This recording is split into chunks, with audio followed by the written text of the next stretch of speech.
जी नमस्कार, मैं हूं शैलेंद्र सोलंकी। स्वागत करता हूं मैं आपका आपके अपने YouTube channel learn with Shailendra में। जैसा कि आप सभी मेरे साथी जानते हैं, हम लोग की लगातार प्रैक्टिस सेट चल रहे हैं। इसी सीरीज को आगे बढ़ाते हुए आज हम प्रैक्टिस सेट नंबर 5 स्टार्ट करने जा रहे हैं। देर न करते हुए 60 क्वेश्चन को आज का टारगेट 50 मिनट में करने का होगा। तो विदा टाइम वेस्ट किए शुरू करते हैं हम आज की वीडियो। लेकिन नारा हमें याद रखना है, स्लोगन हमें याद रखना है, ये वर्दी हमारी है। ये वर्दी हमारी है, इस स्लोगन के साथ हम लोग हमेशा वीडियो स्टार्ट करते हैं। साथियों, डेली उठते बैठते सुबह शाम एक बार तो बोलना ही है, ये वर्दी हमारी है। चलिए, फर्स्ट क्वेश्चन, इसमें 30 क्वेश्चन हिंदी के रहेंगे, 30 क्वेश्चन आपके करंट अफेयर एंड जीके के मिक्स रहेंगे। फर्स्ट क्वेश्चन आपका, निम्न में से जातिवाचक संज्ञा है। साथियों, जिन लोगों ने वीडियो नहीं देखा वो मेरे ग्रामर का पूरा वीडियो देख लीजिएगा।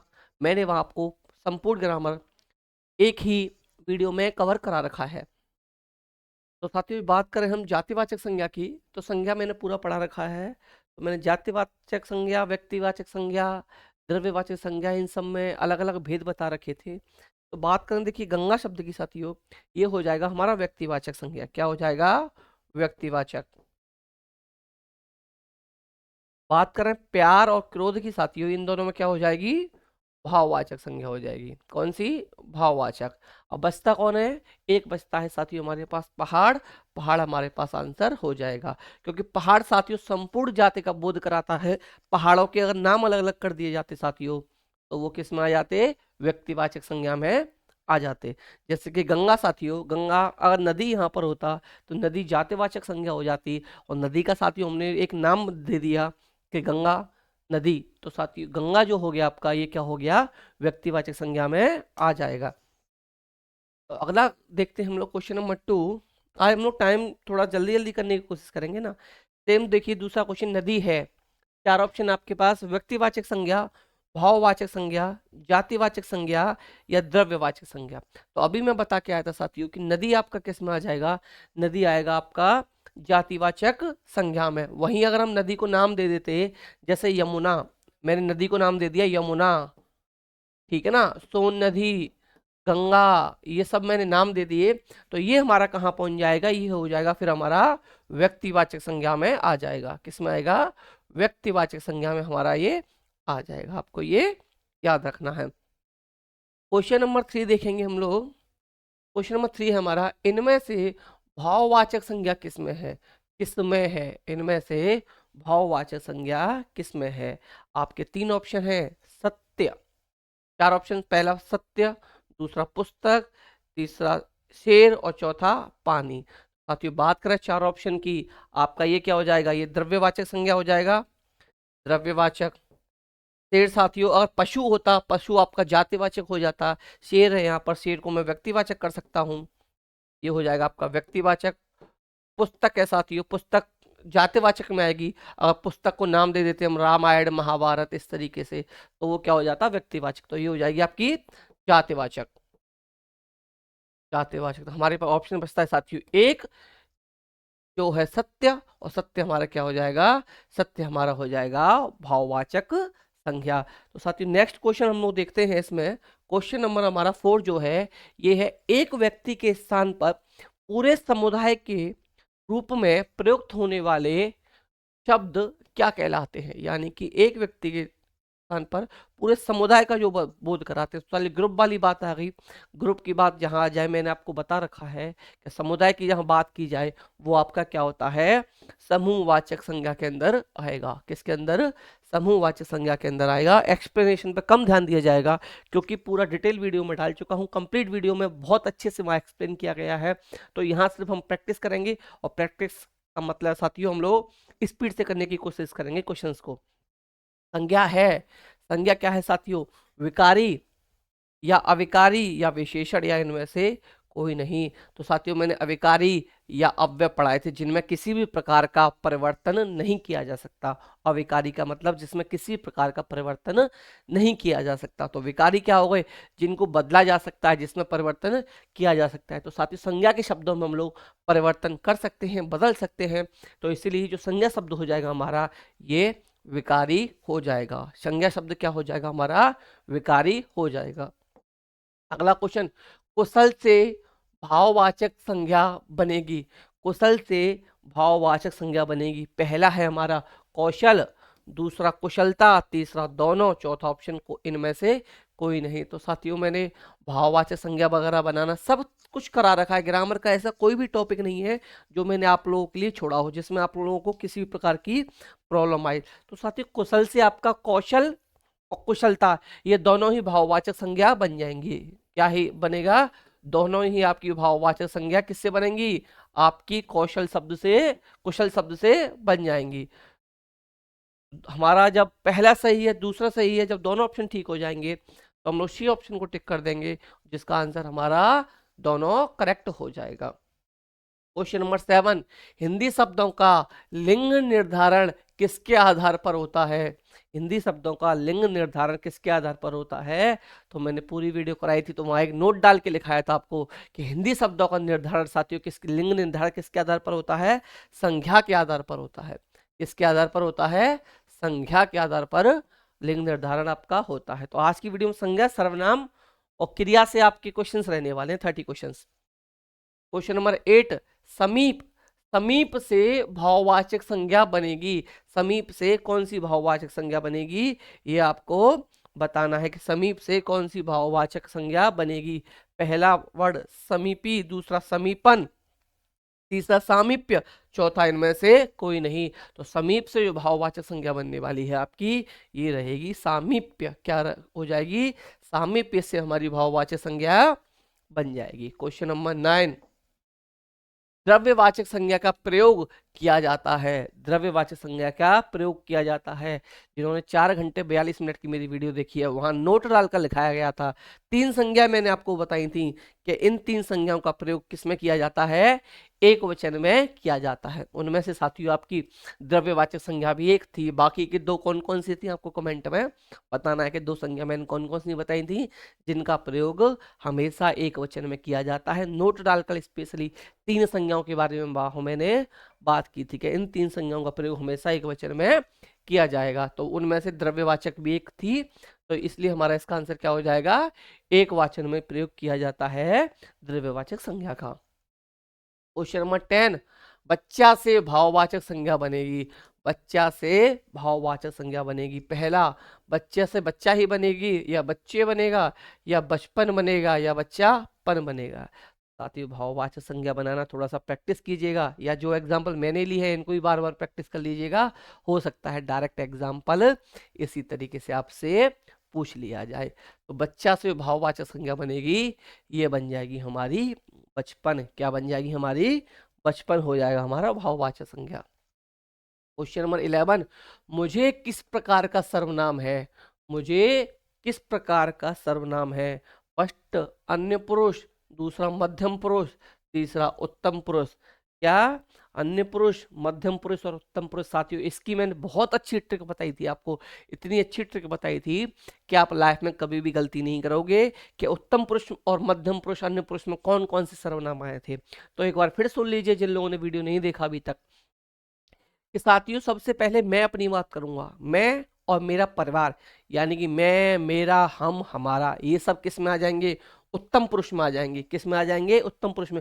कभी भी हम बात करें तो मैं हमेशा अपना बारे में सोचूंगा, अपनी फैमिली के बारे में सोचूंगा, ठीक है ना? तो इसमें कौन आ जाएगा? मैं, मेरा, हम, हमारा। यानी कुल मिलाकर हम अपनी बात करें, अपनी फैमिली की बात करें, ये साथियों किस में आ जाएगी? आपकी उत्तम पुरुष में आ जाएगी।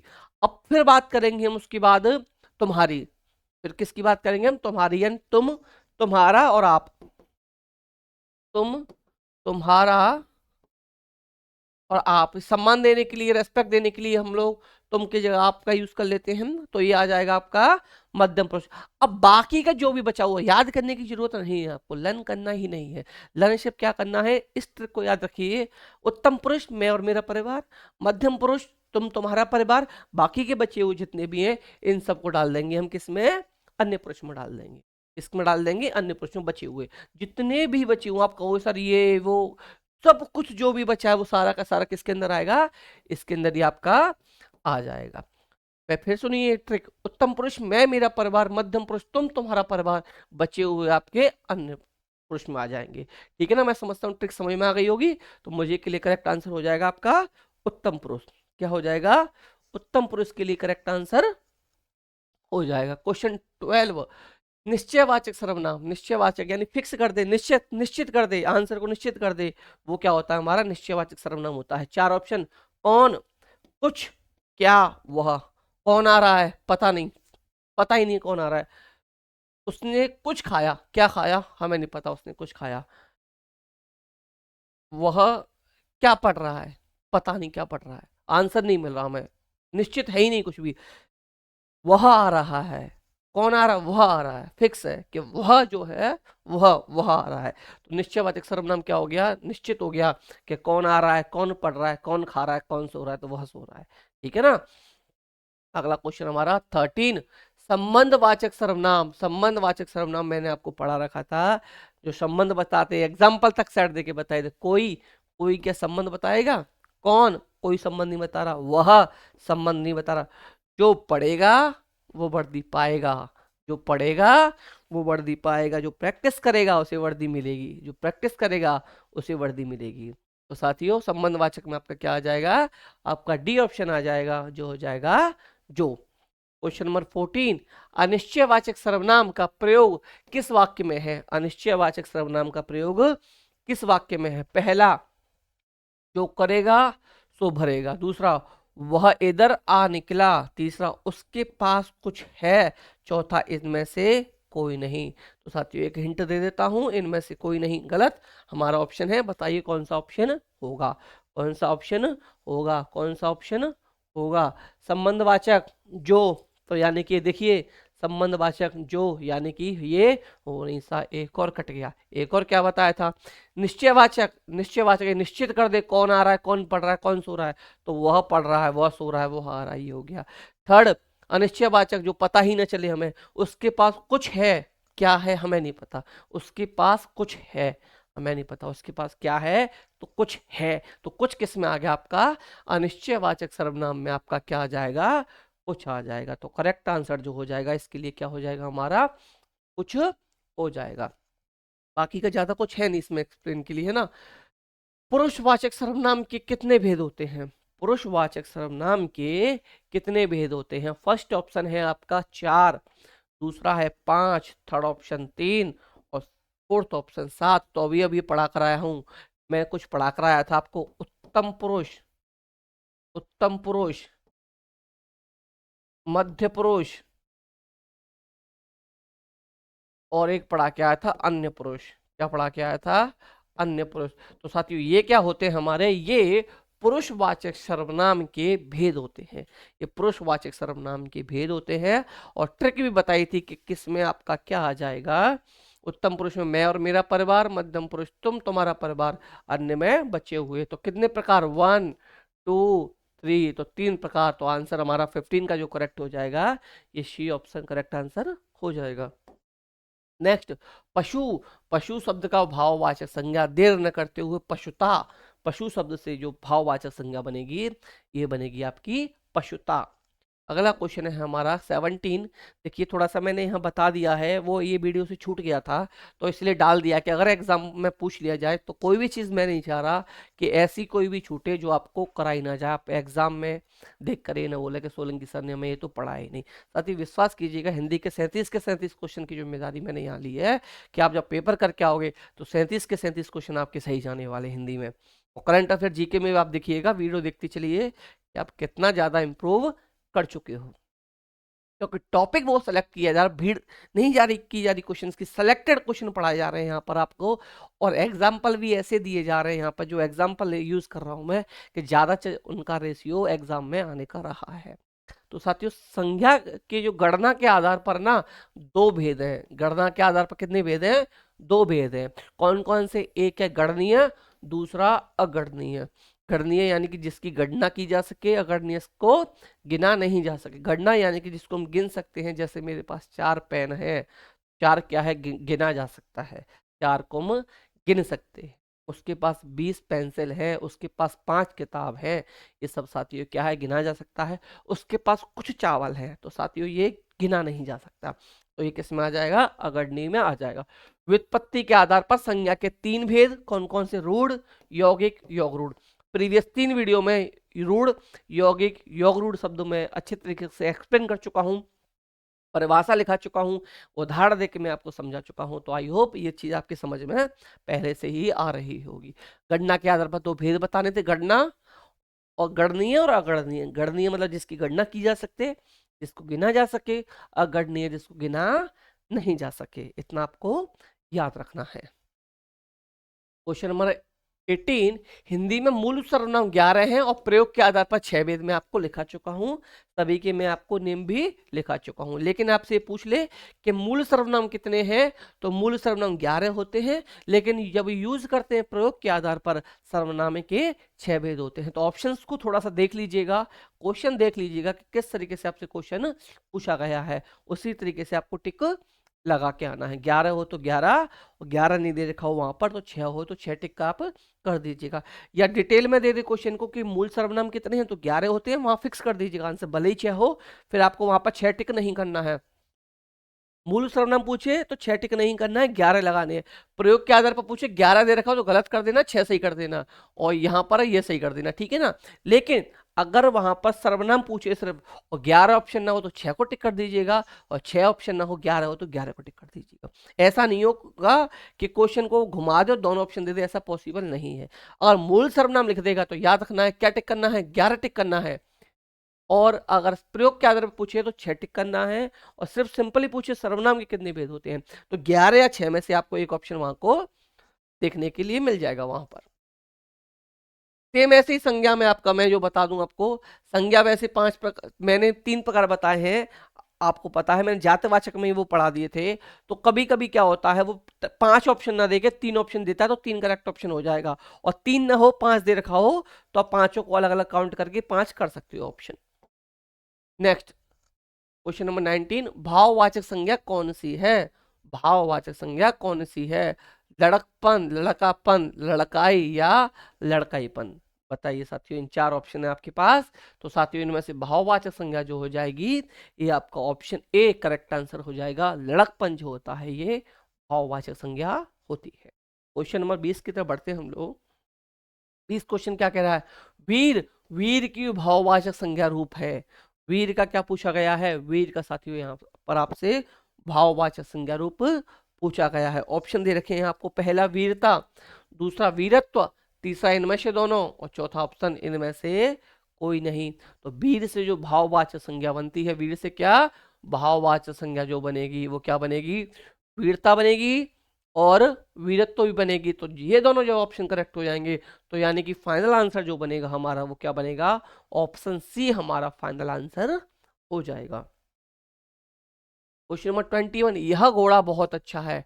इस वाक्य में यह शब्द क्या है, किस शब्द की बात की गई है, यह शब्द की बात की, यह संज्ञा है या सर्वनाम है या क्रिया है या विशेषण है, आपको ये बताना है। यह शब्द क्या है, यह घोड़ा बहुत अच्छा है, यह घोड़ा बहुत अच्छा है। तो यह घोड़ा में साथियों यह शब्द जो हो जाएगा ये हो जाएगा आपका सर्वनाम। यह क्या हो जाएगा, सर्वनाम। लेकिन सर्वनाम में भी पूछ ले कौन सा सर्वनाम हो जाएगा, तो ये हो जाएगा आपका निश्चयवाचक सर्वनाम। कौन सा, निश्चयवाचक सर्वनाम।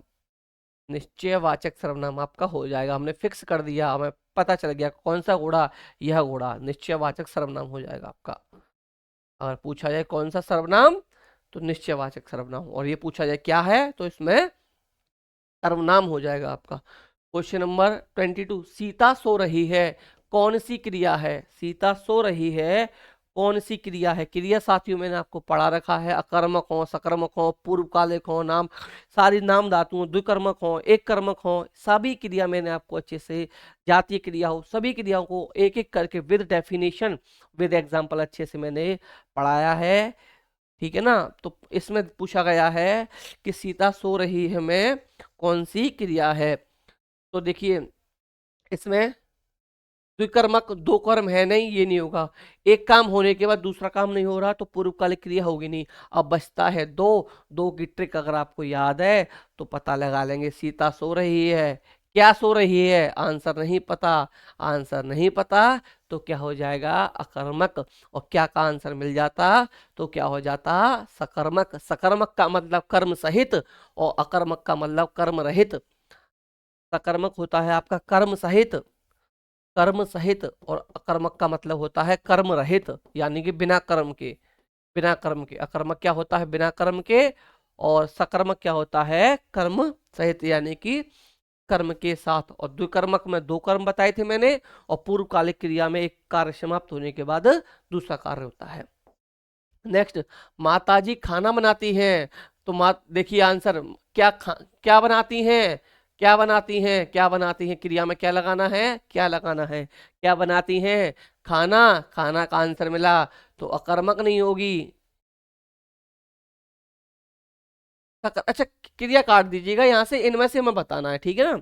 तो अकर्मक हो जाएगा, या सकर्मक हो जाएगा, या विशेषण हो जाएगा। तो साथियों ये क्या हो जाएगा, सकर्मक क्रिया हो जाएगी। इसमें क्या हो जाएगी, सकर्मक क्रिया हो जाएगी। माताजी खाना बनाती हैं, सकर्मक क्रिया हो जाएगी।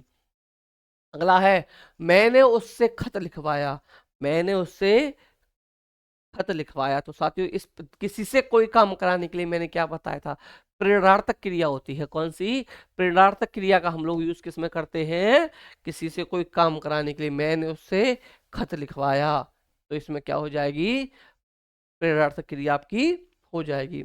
अगला क्वेश्चन, निम्न में से किसमें सकर्मक क्रिया है, सकर्मक क्रिया है। सकर्मक क्रिया क्या लगाकर देखना है, क्या लगाकर देखने से हमें क्या पता चलता है कि इसमें कौन सी क्रिया है। क्या सोना, नहीं पता। क्या मुस्कुराना, नहीं पता। क्या भागना, नहीं पता। क्या पीना, चाय कॉफी दूध, आंसर मिल गया। तो आपका पीना क्या हो गया, सकर्मक क्रिया हो गया। क्या हो गया, सकर्मक क्रिया हो जाएगा आपका पीना, क्या हो गया पीना। अगला ऑप्शन, वह भोजन करके सो गया, वह भोजन करके सो गया में कौन सी क्रिया है, वह भोजन करके सो गया में कौन सी क्रिया है। नाम धातु क्रिया, सहायक क्रिया, पूर्वकालिक क्रिया, या इनमें से कोई नहीं, इनमें से कोई नहीं, गलत, क्योंकि इसका आंसर छुपा हुआ है। यहाँ पर क्या बताया था, एक कार्य समाप्त होने के बाद दूसरा कार्य होता है। पूर्वकालिक क्रिया में क्या हो चुका है, वह भोजन कर चुका है, उसके बाद वो सो गया, वह सो गया, भोजन करके सो गया। तो इसमें हो जाएगा आपका पूर्वकालिक क्रिया, क्या हो जाएगा पूर्वकालिक क्रिया। यहाँ पर हमारा करेक्ट आंसर हो जाएगा। हम आज बिल्कुल भी टाइम वेस्ट नहीं करेंगे। हम लोगों ने 50 मिनट में करने का सोचा कि 50 मिनट में हम लोग क्वेश्चंस को आज कंप्लीट करेंगे, क्योंकि टाइम वेस्ट करने से फायदा नहीं। एक्सप्लेन हम लोग अच्छे से कर चुके हैं, कंप्लीट वीडियो डाल चुके हैं, वहाँ फुल आपका एक्सप्लेनेशन किया गया है विद एग्जाम्पल। और साथियों सेशन पसंद आ रहा हो, क्वेश्चन अच्छे लग रहे हो आपको, तो वीडियो को लाइक शेयर कर दीजिए। और जिन लोगों ने अभी तक चैनल को सब्सक्राइब नहीं किया, वो चैनल को सब्सक्राइब जरूर कर लें। एक एक मेरे भाई बहन को ये वीडियो 10 लोगों को कम से कम भेजना है। तो साथियों संयुक्त क्रिया, संयुक्त क्रिया किस वाक्य में है, अध्ययन किया गया, वे गए, हिसाब लगाना। देखिए यहाँ पर पुस्तक पढ़ी, पढ़ी एक सिर्फ ही है, एक क्रिया है। हिसाब लगाना एक क्रिया हो गई, गए एक क्रिया हो गई। अध्ययन किया और गया, किया और गया, यहाँ पर संयुक्त क्रिया किसमें हो गई, किया गया। तो यानी कि ए ऑप्शन में क्या हो जाएगी आपकी संयुक्त क्रिया हो जाएंगी। क्या हो जाएगा, संयुक्त क्रिया जो होगी ऑप्शन ए में आपका हो जाएगा। क्वेश्चन ना 28, राम ने श्याम को चाय पिलाई, इस वाक्य में क्रिया है अकर्मक, सकर्मक, या पूर्वकालिक, या द्विकर्मक। अकर्मक, सकर्मक, पूर्वकालिक, या द्विकर्मक। राम कर्ता हो गया, श्याम कर्म हो गया, श्याम क्या हो गया कर्म हो गया, पहला कर्म। चाय क्या हो गया कर्म हो गया। जब दो कर्म आ जाते हैं, जब दो कर्म होंगे साथियों, मैंने क्या बताया था, जब दो कर्म हो तो हमारी क्रिया कैसी हो जाएगी, द्विकर्मक हो जाएगी। क्रिया कैसी हो जाएगी, जब दो कर्म हो तो द्विकर्मक हमारी क्रिया हो जाएगी। राम ने श्याम को चाय पिलाई, इसमें दो कर्म है आपके। जब दो कर्म है तो यहाँ पे हमारा करेक्ट आंसर क्या बन जाएगा, द्विकर्मक बन जाएगा। 29, किसी अन्य शब्द पर निर्भर रहने वाली धातु क्या कहलाती है, किसी अन्य शब्द पर निर्भर रहने वाली धातु क्या कहलाती है, अकर्मक कहलाती है, या सकर्मक कहलाती है, या यौगिक कहलाती है, या मूल कहलाती है। तो किसी अन्य शब्द पर निर्भर रहने वाली धातु वह क्या कहलाती है, मूल धातु कहलाती है। क्या कहलाती है, मूल कहलाती है। क्या आंसर हो जाएगा आपका, मूल कहलाती है। लास्ट क्वेश्चन हमारा हिंदी का, और 25 मिनट में हम लोग हिंदी कंप्लीट अपनी कर चुके हैं।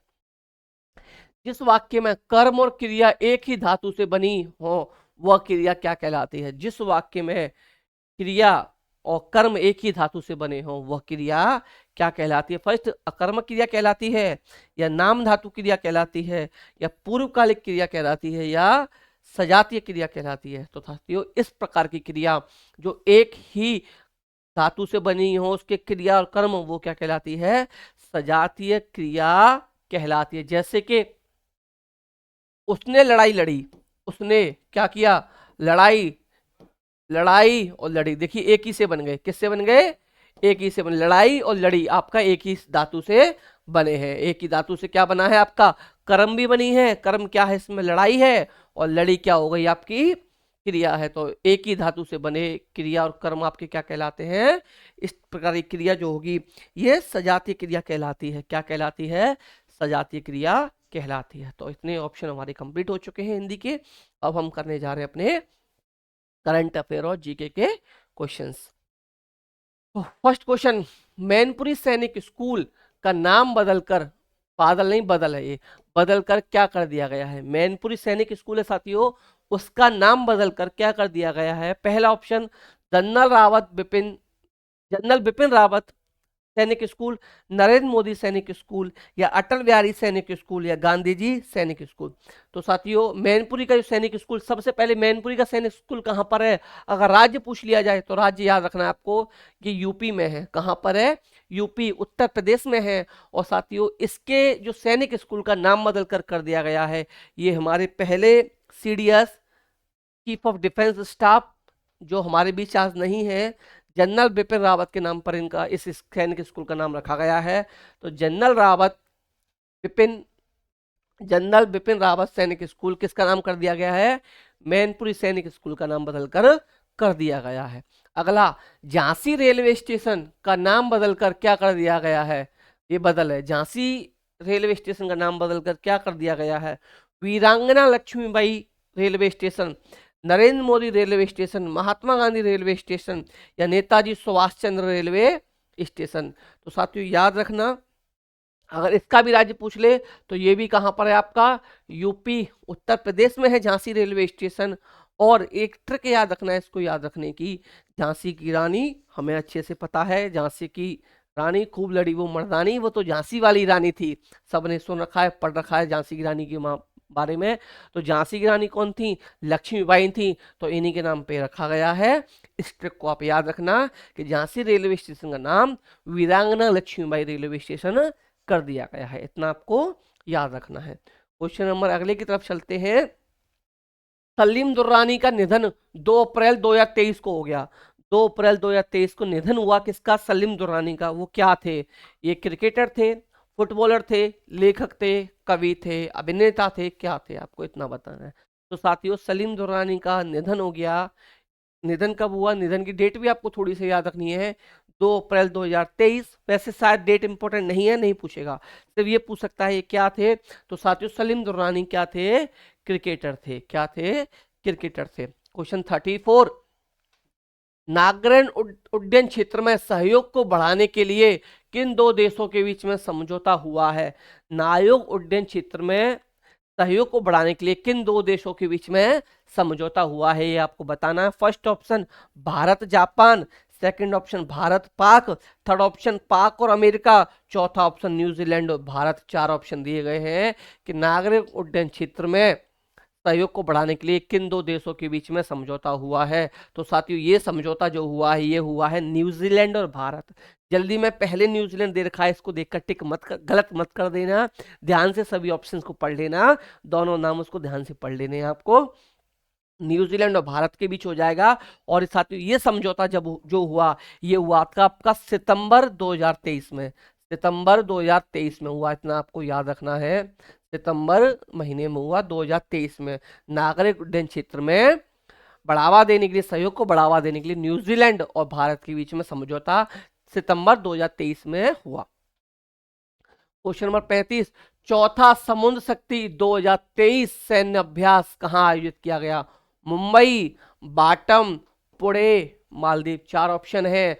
चौथा समुद्र शक्ति 2023 सैन्य अभ्यास कहां आयोजित हुआ? मुंबई में, बाटम में, पुणे में या मालदीव में? तो साथियों ये हुआ आपका बाटम में। कहाँ हुआ? बाटम। और अगर कंट्री पूछ ले तो कंट्री याद रखना है इंडोनेशिया। क्या याद रखना है? इंडोनेशिया कंट्री अगर पूछ ले तो कहाँ याद रखना है? इंडोनेशिया में हुआ। और जगह का नाम पर्टिकुलर पूछ ले तो बाटम में हुआ। और एक चीज और पूछी जाए कि समुद्र शक्ति किन दो देशों के बीच में होता है? तो समुद्र शक्ति जो सैन्य अभ्यास होता है आपका, ये भारत और किसके बीच में होता है? इंडोनेशिया के बीच में होता है।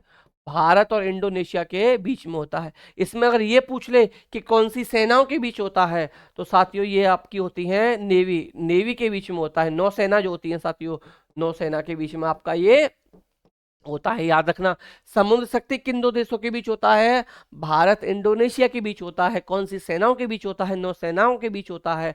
कहां पर हुआ? इंडोनेशिया में हुआ। पर्टिकुलर जगह का नाम पूछ ले कि कहां पर हुआ तो बाटम में हुआ। इतना आपको याद रखना। इससे ज्यादा एग्जामिनर की औकात नहीं जो मेरे साथियों से क्वेश्चन पूछ ले और गलत करा दे उनका कुछ। इससे ज्यादा वो कुछ नहीं पूछ सकता आपसे। और कौन सा हुआ ये भी याद रखना, ये भी साथियों आपका चौथा हुआ। 2023 में जो हुआ था वो चौथा संस्करण था। इससे ज्यादा कुछ नहीं पूछेगा। एक क्वेश्चन से 5 से 6 क्वेश्चन तैयार कर दिए।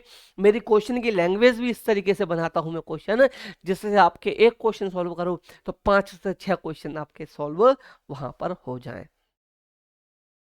क्वेश्चन 36 ये थोड़ा सा बहुत इंपॉर्टेंट एक टॉपिक है यहाँ पर। इस टॉपिक को मैंने लिया है। ये आपके देखिए एक दो टॉपिक में डेली ऐसा डालूंगा क्योंकि आप एक साथ पढ़ने जाओगे आपको लर्न नहीं होंगे, लेकिन मैं आपको एक एक टॉपिक पढ़ाऊंगा 2-2 मिनट में। आपके माइंड में स्कैन हो जाएगा। आपका माइंड एकदम स्कैन कर लेगा, उनको छप जाएगा आपके माइंड में। आप क्वेश्चन को देखते ही टिक कर दोगे। आज हम बात करेंगे नारी शक्ति वंदन अधिनियम 2023 की। कौन से अधिनियम की? नारी शक्ति वंदन अधिनियम 2023 के बारे में बात करने वाले हैं। इसमें क्या किया गया है? इसे महिला आरक्षण विधेयक 2023 के नाम से जाना जाता है। इसका दूसरा नाम कह सकते हैं या तो नारी शक्ति वंदन अधिनियम के नाम से आ जाएगा, या ये आ जाएगा आपका कि महिला आरक्षण विधेयक। महिला आरक्षण विधेयक 2023 के नाम से भी इसे जाना जाता है, पहला। दूसरा, ये कौन सा संविधान संशोधन का विधेयक है? तो याद रखना 128वां संशोधन विधेयक है। कौन सा है? 128वां है, जो किसमें हुआ? 2023 में हुआ। किसमें हुआ? 2023 में हुआ। अगला ऑप्शन इसमें अगले पॉइंट है, यह विधेयक लोकसभा एवं राज्य विधानसभाओं में महिलाओं को कितने परसेंट, ये याद रखना मोस्ट इंपोर्टेंट, 33%, कितना? 33% सीट आरक्षित करने का प्रावधान करता है। कहां पर? लोकसभा में और विधानसभा में। विधेयक लोकसभा एवं राज्य विधानसभा दोनों में क्या करता है? 33% सीट महिलाओं के लिए आरक्षित करने का प्रावधान करता है। और ये कितने साल के लिए करता है साथियों? 15 साल के लिए होगा। कितने साल के लिए होगा ये? 15 साल के लिए होगा। इसको याद रखना है। इस विधेयक को किसने पेश किया? केंद्रीय कानून मंत्री, केंद्रीय कानून मंत्री अर्जुन राम मेघवाल। यहां से एक क्वेश्चन पता चल गया आपको कि केंद्रीय कानून मंत्री कौन है? तो अर्जुन राम मेघवाल हैं। कमेंट में बताइएगा इससे पहले कौन थे? इससे पहले कानून मंत्री कौन थे आपको ये बताना है। तो इस विधेयक को किसने पेश किया? अर्जुन राम मेघवाल ने लोकसभा में पेश किया। किसने पेश किया? अर्जुन राम मेघवाल ने लोकसभा में। फिर याद रखिए नारी शक्ति वंदन अधिनियम 2023, इसका नाम क्या है? महिला आरक्षण विधेयक भी इसको कहा जाता है 2023। और ये 128वां संशोधन हम इसको कहेंगे। कौन सा संशोधन? 128वां। ये क्या करता है? 33% आरक्षण महिलाओं के लिए रिजर्व करता है। और लोकसभा में किसके द्वारा पेश किया गया? हमारे केंद्रीय कानून मंत्री अर्जुन राम मेघवाल के द्वारा पेश किया गया। एक लाइन और बस इसमें बाकी है, यह है इसे 20 सितंबर को कहां पर? लोकसभा में, और 21 सितंबर को राज्यसभा में सर्वसम्मति से पास किया गया। 20 सितंबर को लोकसभा में पास किया और 21 सितंबर को राज्यसभा में सर्वसम्मति से पास कर दिया। इससे ज्यादा वो कुछ आपसे पूछने वाला नहीं है। अगला क्वेश्चन 37, भारत का पहला मत्स्य पालन अटल इंक्यूबेशन सेंटर कहां स्थापित किया जाएगा? भारत का पहला मत्स्य पालन अटल इंक्यूबेशन सेंटर कहां स्थापित किया जाएगा? पहला यूपी, दूसरा केरल, पहला यूपी था, तीसरा राजस्थान, चौथा पंजाब। तो साथियों भारत का पहला मत्स्य पालन अटल एक्यूवेशन जो स्थापित किया जाएगा, ये किया जाएगा हमारे केरल राज्य में। कहाँ किया जाएगा? केरल राज्य में ये स्थापित किया जाएगा, आपको इतना याद रखना है। क्वेश्चन 38, इसमें 3 क्वेश्चन है, एक एक लाइन के, इनको आपको याद कर लेना है, इंपॉर्टेंट आपके लिए ये रहेंगे। पहला, वीरांगना दुर्गावती टाइगर रिजर्व कहाँ का है? मध्य प्रदेश का है, इतना याद रखना, मध्य प्रदेश में बना है। अच्छा, एक चीज याद रखना, ये मध्य प्रदेश का 7वां टाइगर रिजर्व है, और जबकि इंडिया की बात करें तो इंडिया में 54वां यानी कि 54th नंबर का ये क्या है आपका टाइगर रिजर्व है। कौन सा? वीरांगना दुर्गावती टाइगर रिजर्व, मध्य प्रदेश का 7वां और भारत का 54वां टाइगर रिजर्व है, आपको इतना याद रखना है। इसके पहले उत्तर प्रदेश में भी एक नया बना है, उसको भी पढ़िए। उत्तर प्रदेश के चित्रकूट जिले में, या बुंदेलखंड का पूछ ले, यहां दे सकता है बुंदेलखंड भी आपको दे सकता है ऑप्शन, तो गलत नहीं करना। बुंदेलखंड, बुंदेलखंड, बुंदेलखंड का पहला हो जाएगा। बुंदेलखंड का पहला, और ये कहाँ खुला है? चित्रकूट जिले में खुला है। इसका नाम क्या है? Ranipur tiger reserve. क्या है? रानीपुर टाइगर रिजर्व, भारत का 53वां और उत्तर प्रदेश का 4था, लेकिन बुंदेलखंड का पहला। बुंदेलखंड का क्या याद रखना है? पहला है, पहला रिजर्व बन गया है। फिर सुनिए, Ranipur tiger reserve, Ranipur tiger reserve Bundelkhand का पहला, उत्तर प्रदेश का 4था और भारत का 53वां आपका टाइगर रिजर्व बन गया है। 53वां ये है। 54वां वीरांगना दुर्गावती टाइगर रिजर्व है, जो मध्य प्रदेश का 7वां और भारत का 54वां आपका टाइगर रिजर्व बना है। दोनों बहुत मोस्ट इंपोर्टेंट आपके लिए क्वेश्चन थे।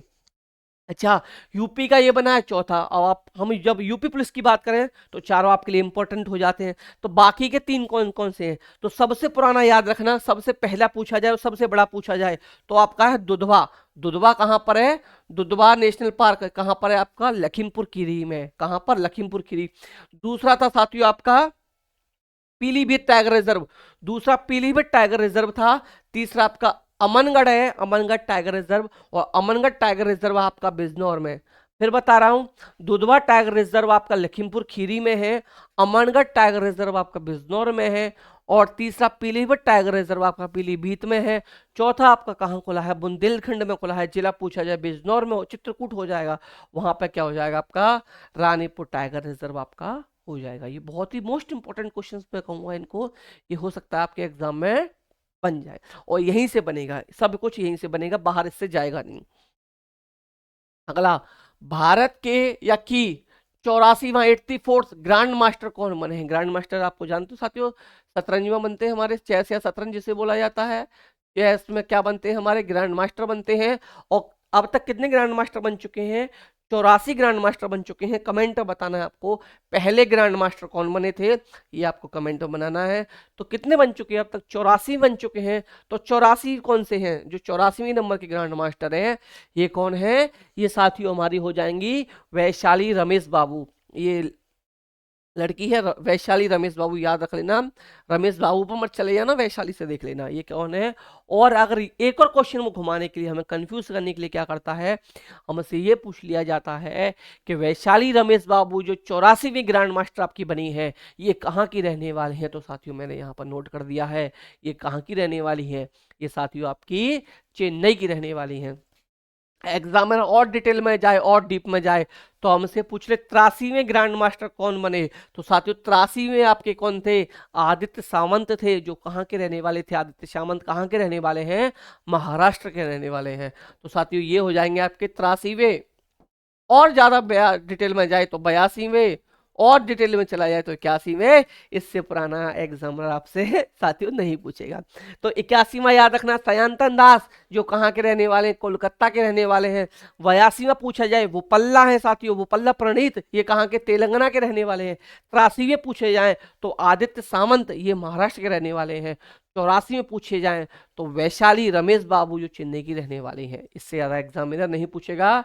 ये 84 में हो गए, 83वां, 82, 81, इन 4 से नहीं पूछेगा। ऑप्शंस ऐसे डालता हूं साथियों कि ऑप्शंस भी आपके काम के हों, रिजेक्ट नहीं करना, ऑप्शंस भी आपके काम के होते हैं। ऐसे ऑप्शंस यहाँ आपके लिए डाले जाते हैं। अगला क्वेश्चन है हमारा 42, ये देखिए इसमें भी थोड़ा सा इसमें पढ़ेंगे हम लोग। एक एक टॉपिक मैंने क्या कहा था, ऐसा ले लिया जाएगा डेली जो आपको 2 मिनट में याद हो जाए। 69वां क्या हुआ, राष्ट्रीय फिल्म पुरस्कार 2023 हुआ। कौन सा हुआ, 69वां हुआ। कौन सा, 69th, 69 राष्ट्रीय फिल्म पुरस्कार। क्वेश्चन पहली लाइन से ही बनेगा, 2023 में कौन सा राष्ट्रीय फिल्म पुरस्कार हुआ, 69th हुआ, 69वां हुआ। कहाँ आयोजित हुआ, दिल्ली में आयोजित हुआ। पहली लाइन दो क्वेश्चन तैयार, पहली लाइन से दो क्वेश्चन तैयार। यहां पर सर्वश्रेष्ठ फिल्म का अवार्ड किसे दिया गया, तो सर्वश्रेष्ठ फिल्म का अवार्ड साथियों दिया गया सरदार उधम को। किसको, सरदार उधम को दिया गया। किसका, सर्वश्रेष्ठ फिल्म का अवार्ड। और किसने, निर्देशक कौन थे इसके, सुजीत सरकार। सुजीत सरकार साथियों इसके क्या थे, निर्देशक। इसके निर्देशक कौन, सुजीत सरकार। सर्वश्रेष्ठ फीचर फिल्म, सर्वश्रेष्ठ फीचर फिल्म का अवार्ड दिया गया साथियों रॉकेटरी को। किसको, रॉकेटरी को। और इसके साथियों निर्देशक कौन थे, आर माधवन। इसके निर्देशक कौन थे, आर माधवन। अब बात कर रहे हैं सर्वश्रेष्ठ अभिनेता की, एक्टर की, तो सर्वश्रेष्ठ अभिनेता साथियों, सर्वश्रेष्ठ अभिनेता आप सभी जानते हो साथियों, सर्वश्रेष्ठ अभिनेता कौन, अल्लू अर्जुन बने थे। और कौन सी मूवी के लिए इनको बनाया गया था सर्वश्रेष्ठ अभिनेता, पुष्पा के लिए। कौन सी मूवी के लिए, पुष्पा के लिए बनाया गया था। सबको बहुत पसंद आया था उनका ये किरदार। तो सर्वश्रेष्ठ अभिनेत्री की बात करें साथियों, तो ये दो लोगों को दिया गया है, ये इतना आपको याद रखना है, दो लोगों को। किसको, संयुक्त रूप से दो लोगों को दिया गया है, दो लोग। कौन कौन से, पहला आलिया भट्ट, पहला आलिया भट्ट को दिया गया। किस मूवी के लिए, गंगूबाई मूवी के लिए। गंगूबाई मूवी के लिए किसको दिया गया, आलिया भट्ट को दिया गया। दूसरा कृति सेनन को दिया गया, कौन सी मूवी के लिए, मिमी के लिए। कौन सी मूवी के लिए, मिमी के लिए। और सर्वश्रेष्ठ निर्देशक का अवार्ड जो दिया गया, ये निखिल महाजन को दिया गया, गोदावरी के लिए। किसको, निखिल महाजन को, गोदावरी के लिए। 1 मिनट में फिर से इसको रिवाइड करते हैं। राष्ट्रीय फिल्म पुरस्कार कौन से नंबर के हुए, 69वें नंबर के हुए। कहाँ हुआ, दिल्ली में हुए। सर्वश्रेष्ठ फिल्म का अवार्ड किसे दिया गया, सरदार उधम सिंह को दिया गया। उसके निर्देशक कौन थे, सुजीत सरकार उसके निर्देशक थे। सर्वश्रेष्ठ हिंदी फिल्म का अवार्ड, सॉरी फीचर फिल्म का अवार्ड किसे दिया गया, रॉकेटरी को दिया गया। उसके निर्देशक कौन थे, आर माधवन थे। सर्वश्रेष्ठ अभिनेता का खिताब किसे मिला, ये दिया गया आपको अल्लू अर्जुन को। और अल्लू अर्जुन किस मूवी के लिए दिया गया, पुष्पा के लिए दिया गया। वहीं सर्वश्रेष्ठ अभिनेत्रियों का अवार्ड किसे दिया गया, दो अभिनेत्रियों को दिया गया। कृति सेनन को दिया गया मिमी के लिए, आलिया भट्ट को दिया गया आपकी गंगूबाई के लिए। और सर्वश्रेष्ठ निर्देशक का अवार्ड किसे मिला, निखिल महाजन को मिला, गोदावरी के लिए। ये हमारा 1 मिनट में हमने इसको रिवाइज कर डाला। उम्मीद करता हूँ माइंड में स्कैन हो गया होगा, उम्मीद करता हूँ माइंड में स्कैन हो गया होगा। और जिन लोगों को अगर स्कैन नहीं हुआ तो पीडीएफ को पढ़ लेना 1 से 2 बार। इस नंबर पर मैसेज करके पीडीएफ ले लेना, 9808347403, 9808347403। इस नंबर पर मैसेज करके पीडीएफ मिल जाएगी, ग्रुप में जोड़ लिया जाएगा, ग्रुप में पीडीएफ आ जाएगी। और ग्रुप में जोड़ने का ज़्यादा फीस नहीं, छोटा सा अमाउंट आपसे लिया जाता है। वो इसलिए कि आप ग्रुप को थोड़ा सा सीरियसली लें, क्योंकि इस ग्रुप में आपका जोड़ते ही सिलेक्शन श्योर है। 2 सितंबर 2023 को इसरो ने अपने पहले सूर्य मिशन आदित्य L1 को कहां से लॉन्च किया, यहीं से क्वेश्चन तैयार आपका। पहला सूर्य मिशन कौन सा है, आदित्य L1। कहां और कब लॉन्च हुआ, कब हुआ, सितंबर 2023। कितनी सितंबर, 2 सितंबर। कहां से हुआ, श्रीहरिकोटा से या विशाखापट्टनम से या मुंबई से या चेन्नई से। तो कहां से हुआ, श्रीहरिकोटा से, विशाखापट्टनम से, चेन्नई से, या कहां से हुआ आपको इतना बताना है। तो साथियों याद रखना, ये जो 2 सितंबर 2023 को इसरो ने क्या किया, अपना पहला सूर्य मिशन आदित्य L1 लॉन्च किया, ये किया आपका श्रीहरिकोटा से। कहां से, श्रीहरिकोटा से लॉन्च किया। और इसमें साथियों क्या पूछ लिया जाता है कभी कभी, कि श्रीहरिकोटा कहाँ है, तो श्रीहरिकोटा साथियों आपका आंध्र प्रदेश में है। कहाँ पर है, आंध्र प्रदेश में। और जिला पूछ ले तो श्रीहरिकोटा साथियों आपका तिरुपति इसका जिला हो जाएगा, तिरुपति जिला। और राज्य जो हो जाएगा ये क्या हो जाएगा, आंध्र प्रदेश। क्या हो जाएगा, आंध्र प्रदेश। आंध्र प्रदेश इसका क्या हो जाएगा, जिला हो जाएगा और राज्य की, सॉरी, तिरुपति जिला हो जाएगा और आंध्र प्रदेश राज्य हो जाएगा श्रीहरिकोटा। और याद रखना सतीश धवन स्पेस सेंटर भी यहीं पर है। सतीश धवन स्पेस सेंटर की बात की जाए तो वो कहाँ पर है? श्रीहरिकोटा में। क्या? Satish Dhawan space centre, Satish Dhawan space centre, Satish Dhawan space centre, याद रखना है इतना।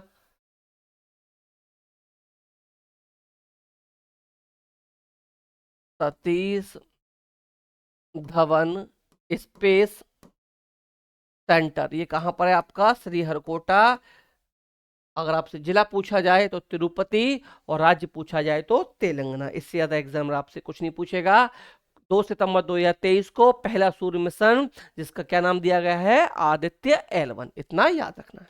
अगला क्वेश्चन, 23 जनवरी 2023 को पराक्रम दिवस, पराक्रम पराक्रम दिवस किनकी जयंती पर मनाया जाता है? पहला गांधी जी, दूसरा अटल बिहारी वाजपेयी, तीसरा ऑप्शन अरुण जेटली, चौथा ऑप्शन सुभाष चंद्र बोस। तो देर न करते हुए इसका आंसर सुभाष चंद्र बोस की जयंती पर हमें क्या मनाते हैं? 23 जनवरी को पराक्रम दिवस मनाया जाता है। अगला क्वेश्चन 45, पीएम मोदी ने Hindustan aeronautics limited greenfield helicopter factory का उद्घाटन किस राज्य में किया? विदाउट वेस्टिंग टाइम आपको विद इन 5 सेकंड दिए जाते हैं कि आप इसका आंसर बताइए।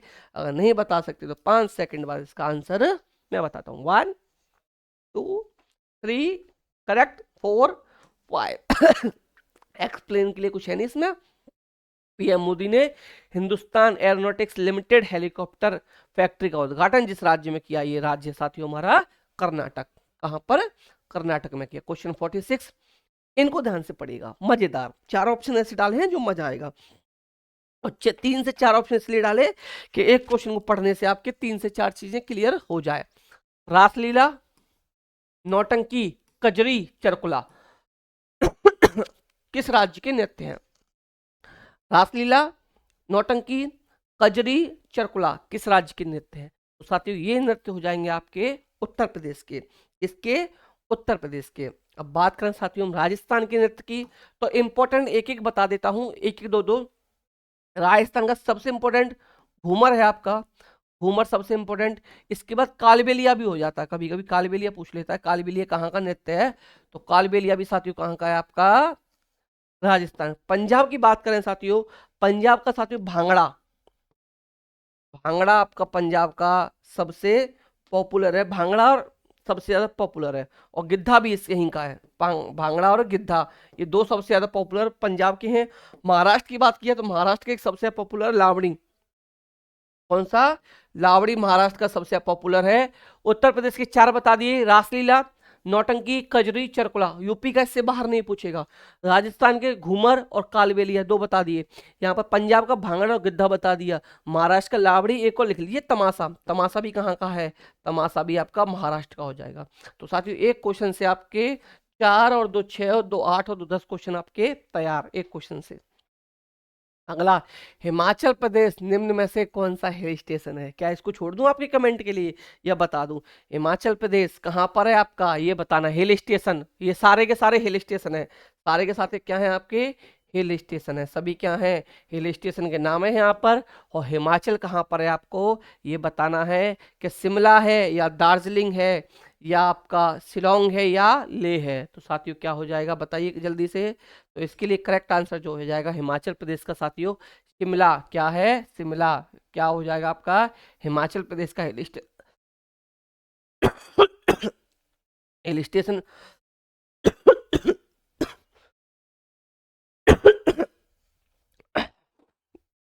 दार्जिलिंग कहाँ का हो जाएगा? दार्जिलिंग हो जाएगा पश्चिम बंगाल का। दार्जिलिंग कहाँ का हो जाएगा? पश्चिम बंगाल का हिल स्टेशन है। शिलोंग कहाँ का है? शिलोंग साथियों आपका मेघालय का है। मेघालय का है। और लेह कहाँ का है? जम्मू एंड कश्मीर का है। कहाँ का है? जम्मू एंड कश्मीर का है। 4 ऑप्शन कवर किए। हिमाचल प्रदेश में निम्न में से कौन सा हिल स्टेशन है? तो साथियों शिमला हिल स्टेशन आपका हिमालय में है। दार्जिलिंग हिल स्टेशन कहाँ पर है? ये आपका पश्चिम बंगाल में है। शिलोंग हिल स्टेशन कहाँ पर है? मेघालय में है। और लेह हिल स्टेशन कहाँ पर है? ये आपका जम्मू एंड कश्मीर में है। अगला, केरल में कौन सा बीच है?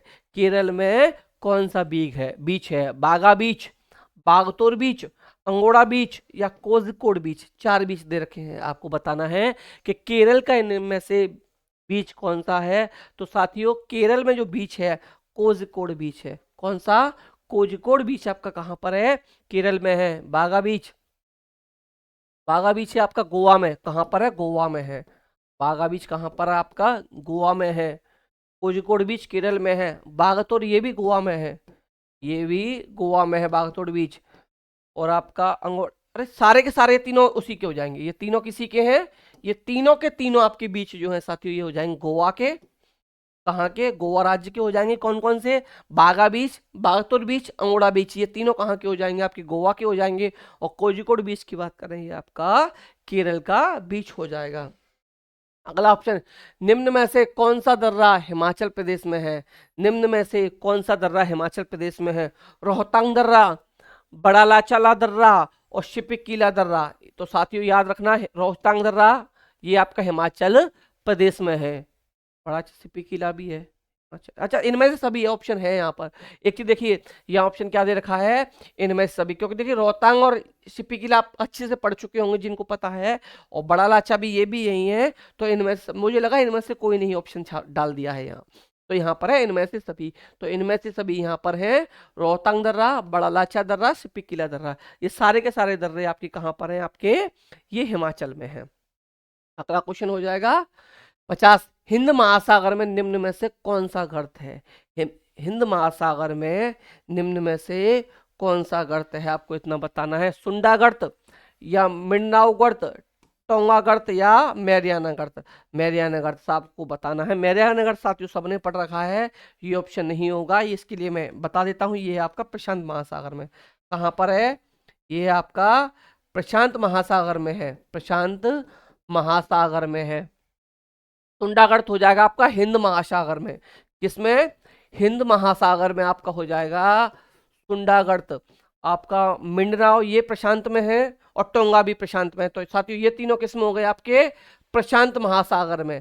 प्रशांत महासागर में तीनों हो जाएंगे। और सुंडागढ़ की बात करें तो सुंडागढ़ जो है आपका ये हिंद महासागर में आपका हो जाएगा। अगला क्वेश्चन देखेंगे हम लोग, क्वेश्चन नंबर 51, सिंधु सभ्यता के घर किससे बनाए जाते थे? तो इसमें एक्सप्लेनेशन के लिए कुछ नहीं, सिंधु सभ्यता के घर जो थे वो ईंट से बनाए जाते थे। नेक्स्ट, नंदवंश का संस्थापक कौन था? साथियों जिन लोगों ने अभी तक वीडियो को लाइक शेयर नहीं किया, प्लीज शेयर कर दीजिए कम से कम 10 लोगों को। और जिन्होंने अभी तक चैनल को सब्सक्राइब नहीं किया, अगर मेरी मेहनत पसंद आ रही है तो चैनल को भी सब्सक्राइब करना ना भूले। एक प्यारा सा कमेंट भी थोड़ा सा मेरी मेहनत के लिए आप कीजिएगा। नेक्स्ट क्वेश्चन आप लोग देख सकते हो साथियों, एक एक क्वेश्चन छांट कर बनाया जा रहा है कि एग्जाम में आने के लिए क्वेश्चन इंपॉर्टेंट है, वही क्वेश्चन यहाँ पर आपको कराया जा रहा है। तो नंदवंश का संस्थापक कालशोक, घनानंद, नागार्जुन, महापद्मनंद। महापद्मनंद क्या था साथियों? नंदवंश का संस्थापक था। नेक्स्ट, राज्य मंत्री परिषद, ये पॉलिटी का भी क्वेश्चन आ गया, वो हिस्ट्री के हो गए, ये पॉलिटी के हो गए। तो राज्य मंत्री परिषद स्टैटिक जीके की हमने क्वेश्चन लिए यहाँ पर, सामूहिक रूप से किसके प्रति उत्तरदायी होती है? राज्य मंत्री परिषद सामूहिक रूप से किसके प्रति उत्तरदायी होती है? तो ये होती है आपकी विधानसभा के प्रति। मंत्री परिषद सामूहिक रूप से, राज्य मंत्री परिषद की बात की गई है, किसकी? राज्य मंत्री परिषद की बात की गई है। सामूहिक रूप से विधानसभा के प्रति उत्तरदायी होती है। किसके? विधानसभा के प्रति। अगला क्वेश्चन, विधानसभा का सदस्य रहे बिना कोई व्यक्ति कितने दिनों तक मंत्री पद पर आसीन रह सकता है? कितने दिनों तक मंत्री पद पर आसीन रह सकता है? 4 ऑप्शन, 1 माह, 3 माह, 6 माह या 12 माह। तो करेक्ट आंसर 6 माह तक आप मंत्री रह सकते हैं। कितने माह तक? 6 माह तक बिना विधानसभा का सदस्य रहे। योजना आयोग की जगह नीति आयोग की स्थापना किस वर्ष की गई? किस वर्ष की गई? क्या योजना आयोग की जगह पर नीति आयोग की स्थापना किस वर्ष की गई? पहला ऑप्शन 2017, सेकंड ऑप्शन 2016, 2014 एंड 2015। तो साथियों योजना आयोग की पर क्या आ गया है? नीति आयोग। क्या आ गया है? नीति आयोग। इसकी फुल फॉर्म आपको किस में लिखनी है? कमेंट में लिखनी है। तो इसकी स्थापना जो की गई थी, ये की गई थी आपकी 2015 में। डेट और लिख देता हूं मैं, 1 जनवरी। क्या याद रखनी है? 1 जनवरी। 1 जनवरी को क्या किया गया? आपका योजना आयोग को नीति आयोग कर दिया गया। और साथियों एक चीज याद रखना, इसके अध्यक्ष कौन होते हैं? इसके अध्यक्ष होते हैं हमारे प्राइम मिनिस्टर। अध्यक्ष इसके कौन होते हैं? पीएम होते हैं, पीएम। तो इस समय पर इसके अध्यक्ष हो जाएंगे कौन? नरेंद्र मोदी। और वहीं इसके उपाध्यक्ष की बात की जाए तो उपाध्यक्ष साथियों इसके हैं सुमन बेरी। वर्तमान समय पर इसके उपाध्यक्ष हैं, ये हैं सुमन बेरी। कौन है? सुमन बेरी। आपको इतना याद रखना है कि योजना आयोग की, नीति आयोग की स्थापना कब की गई? वर्ष पूछा जाए 2015, डेट पूछी जाए 1 जनवरी। इसके अध्यक्ष कौन होते हैं? प्रधानमंत्री होते हैं। वर्तमान समय में इसके अध्यक्ष हो जाएंगे नरेंद्र मोदी। इसके उपाध्यक्ष की बात की जाए तो सुमन बेरी इसके उपाध्यक्ष हो जाएंगे। क्वेश्चन नंबर 56, भारतीय चमड़े का सर्वाधिक निर्यात किस देश को किया जाता है? भारतीय चमड़े का निर्यात किस देश को किया जाता है? तो पहला इंग्लैंड, दूसरा अमेरिका, तीसरा जापान और चौथा रूस। तो साथियों भारतीय चमड़े का जो सबसे ज्यादा निर्यात किया जाता है ये इंग्लैंड के लिए किया जाता है। कहाँ के लिए? इंग्लैंड के लिए साथियों इसका निर्यात किया जाता है।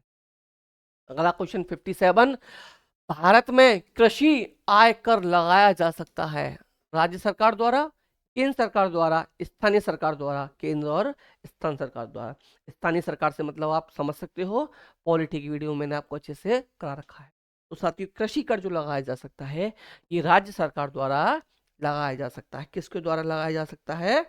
राज्य सरकार द्वारा कृषि कर लगाया जा सकता है। अगला, किस देश में सर्वप्रथम पेट्रोलियम का उत्पादन हुआ? किस देश में सर्वप्रथम पेट्रोलियम का उत्पादन हुआ? First option Iran, second option सऊदी अरब, थर्ड ऑप्शन संयुक्त राज्य अमेरिका, चौथा रूस।